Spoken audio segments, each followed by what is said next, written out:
रामनगर आम आदमी पार्टी के प्रदेश उपाध्यक्ष शिशुपाल रावत ने सल्ट में हो रहे चुनाव को लेकर कांग्रेस और भाजपा पर साधा निशाना।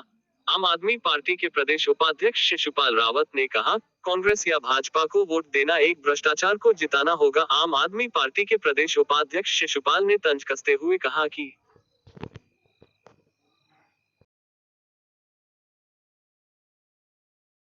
देखिए, सल्ट चुनाव का जो आम आदमी पार्टी आकलन करती है, हम लोग व्यवस्था परिवर्तन के लिए लड़ाई लड़ रहे हैं। एक विधायक के चुनाव जीतने से व्यवस्था परिवर्तन नहीं होगी और यही हमारे केंद्रीय नेतृत्व की सोच है और यही हमारे आदरणीय प्रभारी जी की भी सोच रही है।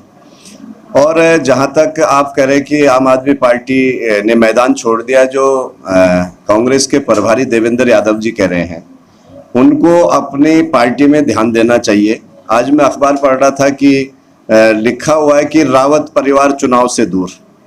जो हमारे नेताजी हैं, रामनगर से जो चुनाव लड़ते हैं, उनके परिवार को अखबार में बड़ी हेडिंग मिली है कि रावत परिवार चुनाव से दूर।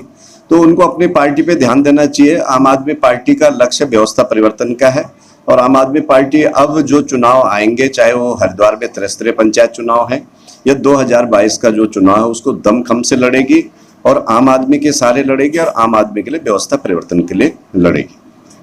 देखिए, निश्चित रूप से भारतीय जनता पार्टी का हमेशा जो है कि जुमलेबाजी का काम है, बोलने का काम है। इन्होंने पहले कांग्रेस को या अन्य पार्टियों को हमेशा कहते थे कि तो परिवारवाद की राजनीति है, लेकिन उत्तराखंड में आपने अगर परिवारवाद देखा तो भारतीय जनता पार्टी में देखा है।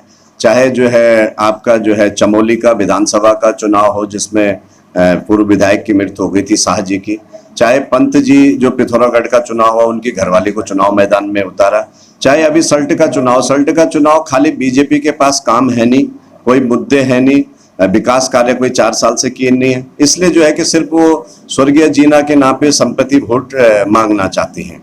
जहां तक कांग्रेस की बात है, कांग्रेस में आपस में फुटबॉल है। मैंने पहले भी कहा कि कांग्रेस जो है 10 मुख और 9 गुट बने हुए हैं।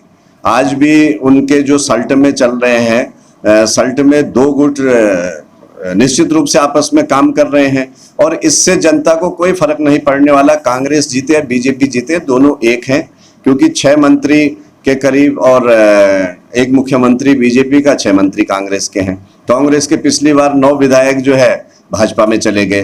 तो ये दोनों एक हैं, दोनों को गलतफहमी में रहना चाहिए। हम तो कह रहे हैं कोई जीते, ताकि कम से कम दोनों को गलतफहमी में कि हम 22 में जीत रहे हैं। लेकिन निश्चित रूप से जो रणनीति आदरणीय केजरीवाल साहब की है, दिल्ली में जैसे हमने अमित शाह जी को और अमित मोदी जी को आईना दिखाने का काम किया कि 70 सीटों में से हमने 62 सीटें जीत ली, वहां भी ये भावनात्मक राजनीति करना चाह रहे थे, चाहे शाहीन बाग का मामला हो, चाहे कोई अन्य हो। बाद में शाहीन बाग के लोग जो है भाजपा में ज्वाइन हो गए।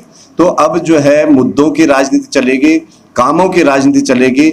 धर्म पे या वर्ग विशेष पे जो बीजेपी कांग्रेस आज तक राजनीति करते थे, वो अब ज्यादा दिन नहीं चलने वाली।